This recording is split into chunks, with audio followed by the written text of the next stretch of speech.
It's important to recognize that our body is really the product of our thoughts. We're beginning to understand in medical science the degree to which the nature of thoughts and emotions actually determines the physical substance and structure and function of our bodies. We've known in the healing arts of a placebo effect.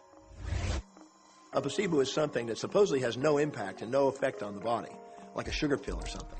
You tell the patient that this is just as effective. And what happens is the placebo has the same effect, if not greater effect, than sometimes the medication is supposed to be designed for that effect. So they found out that the human mind is the biggest factor in the healing arts, more so than sometimes the medication. If somebody is in a situation where they're sick and they have an alternative to try to explore what is in their mind creating it versus using medicine, if it's an acute situation that could really bring death to them, then obviously the medicine is a wise thing to do while they explore what the mind is about. So you don't want to negate medicine. Every form of healing has a place. There is only a stream of well-being that flows, you know.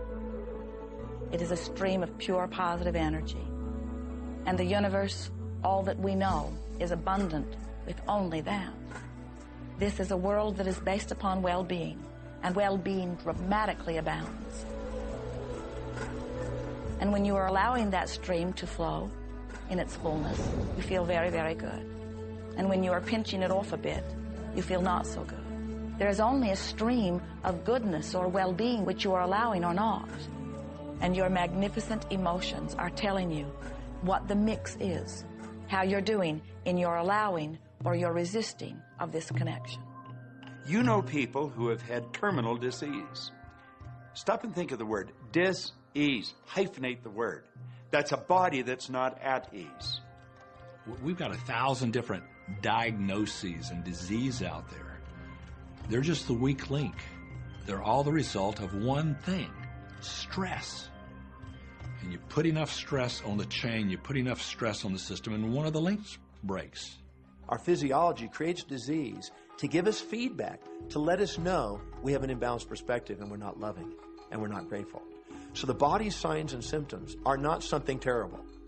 The question that's frequently asked is when a person has manifested a disease in their body temple or some kind of discomfort in their life, through the power of right thinking, can it be turned around? And the answer is absolutely yes. On November 23rd, I was diagnosed with breast cancer. I truly believed in my heart, with my strong faith, that I was already healed.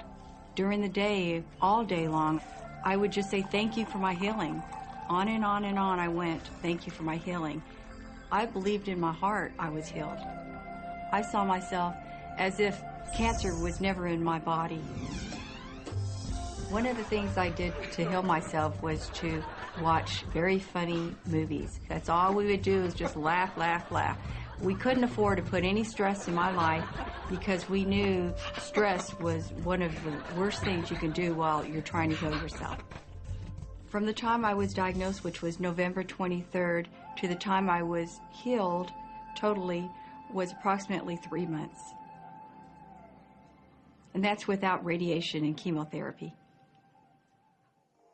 Well, we come with a basic program. It's called self-healing. You get a wound, it grows back together. You get a bacterial infection, the immune system comes and takes care of those bacteria and heals it up. The immune system is made to heal itself. Dis-ease cannot live in a body that's in a healthy emotional state. Your body is casting off millions of cells every second, and it's creating millions of new cells. In fact, literally, parts of our body are replaced every day. Other parts take a few months, other parts a couple of years.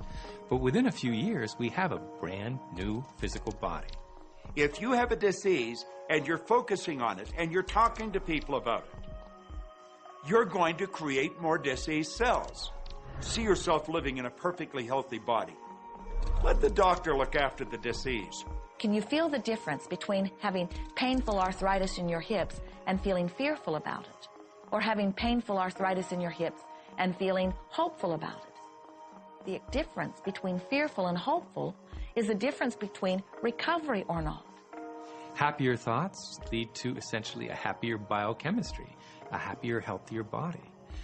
Negative thoughts, stress, have been shown to seriously degrade the body and the functioning of the brain, because it's our thoughts and emotions that are continuously reassembling, reorganizing, recreating our body. Remove physiological stress from the body, and the body does what it was designed to do. It heals itself. I've seen kidneys regenerated. I've seen cancer dissolved. I've seen eyesight improve and come back. I always say that incurable means curable from within.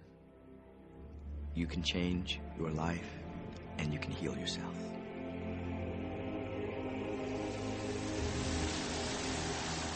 Well, my story begins on March 10, 1981. It really changed my whole life. It was a day I'll never forget.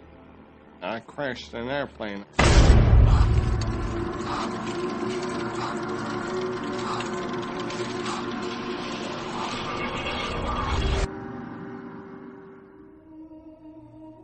I ended up in the hospital completely paralyzed. My spinal cord was crushed. I broke the first and second cervical vertebrae.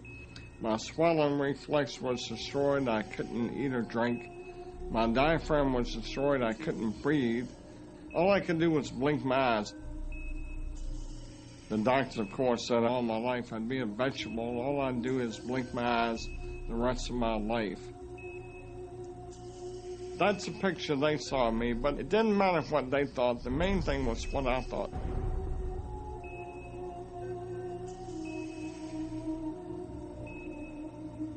I picture myself being a normal person again, walking out of that hospital. The only thing I had to work with in the hospital was my mind. As long as you have your mind, you can put things back together again. I was hooked to a respirator, and they said I'd never breathe on my own again because my diaphragm was destroyed. But this little voice kept saying to me, breathe deep, breathe deep.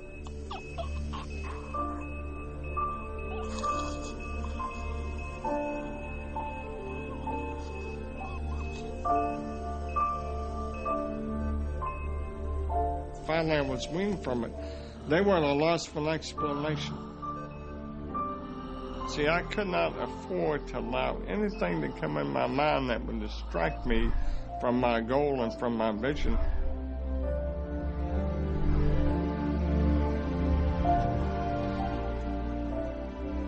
Well, I set a goal to walk out of the hospital on Christmas. That was my goal.